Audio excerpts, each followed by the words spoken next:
mga kasimpleng buhay. At ayun po at nasimulan ko na pong gawin yung mga upuan. Ayan po at bali dalawang upuan pa lang po yung nakagawa ko. Bali mamaya po yan po yung mahaba.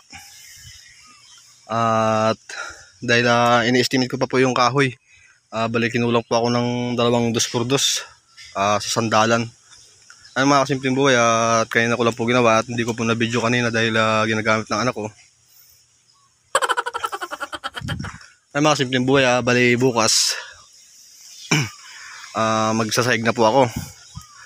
Bibiyak po ako ng kawayan. Nandun po yung kawayan, naka-ready na rin yung kawayan. At oras po na ngayon ay alas 9. Inaantok na rin po ako. Bali siningit ko lang po ito yung kubo dahil tag-araw na po at mainit po yung panahon dahil yung bahay namin po, yung bubong namin wala pang kisame. Ayan, napakainit. At yung mga kasimpleng buhay at bali pumuputol na po pala ako ng pamakuan at saka mahaba. Yan, bali 5 balabag po yung puputulin ko. Bali yan po mga kasimpleng buhay at yung ilalim na yan po, yung flooring na yan, bubuhusan ko din po yan, ipo-flooring ko po yan ng simento yan. At nilagyan ko po ng langis yung nakabaon sa lupa at para hindi po siya anayin, para tumagal po yung kubo. Ito po yung buhos na to, hindi ko po napaliwanag nung part 1 na video ko. Ayan po ay nalagyan ko po ng mga langis yan, yung mga buhos na yan, yung mga poste bawat isa. At nakabuon po yan sa lupa at binuhusan ko po ng simento. Ayun po yung lata po yung nakapabilog na yan. Lata, kaya matibay po yung pagkagawa ng poste. Ayan. Ayun po mga kasimpleng buhay at yayariin ko lang po ito. At yayariin ko po yung mahaba na yun na upuan. At para po at makapagpahinga na rin po ako. Ay mga kasimpleng buhay at maraming salamat po.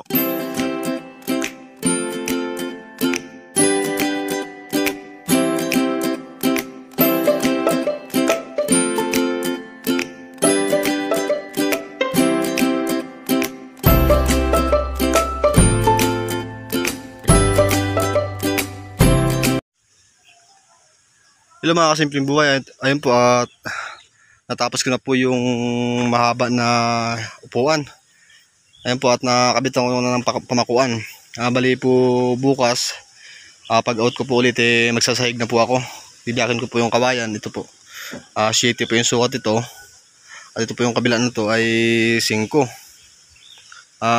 Dahil tanghali na po at ako ay matutulog dahil duty pa po ako mamayang hapon. Bali part 2 po ito ng video ko, yung paggawa po ng kubo. Ay mga kasimpleng buhay at bukas po ng umaga ulit at kinulang po ako ng kahoy para sa sandalan, yung pamakuan ng sandalan. Bali dalawa yan. Dalawa dito sa taas baba yan. At dito rin sa kabila. Bali nung nakaraan po ay nag-canvas po ako doon ng sandigan, yung sandalan, yung 1 4 lapad. Ay basta doon. Yan. Bali kahoy yung sandalan niya. Ay mga kasimpleng buhay at bali hindi ko muna po ito gagawa ng bubong dahil tag-araw pa naman.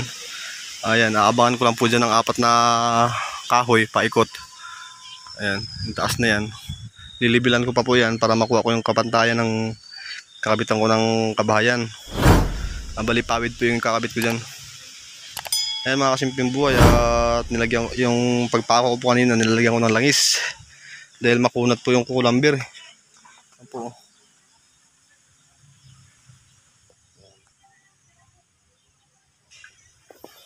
Para malambot, hindi siya mabasag, saka madaling ipako.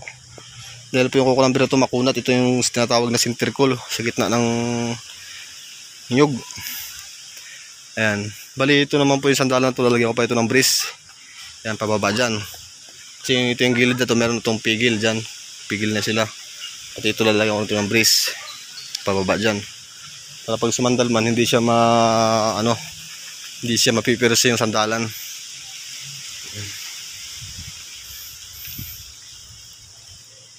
Dito po sa area namin, sa bahay namin, malilib naman dito. Pero sa bahay po inaarawan, mainit.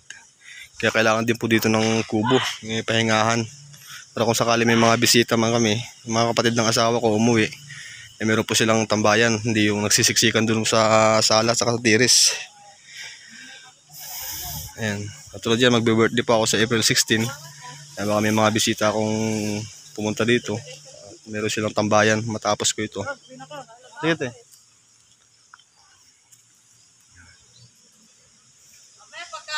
Ay mga simpleng buhay, hanggang dito lang po muna yung video ko. At bali bukas po ay abangan nyo po yung part 3. At maglalagay na po ako ng sahig na kawayan. Bali ayan po, hindi po ako makapag-video ng dire-diretso dahil siyempre po ay panggabi po yung duty ko. Kailangan ko rin po matulog. Ay mga simpleng buhay, at hanggang dito lang po yung video ko at maraming salamat po. At ingat po kayong lahat.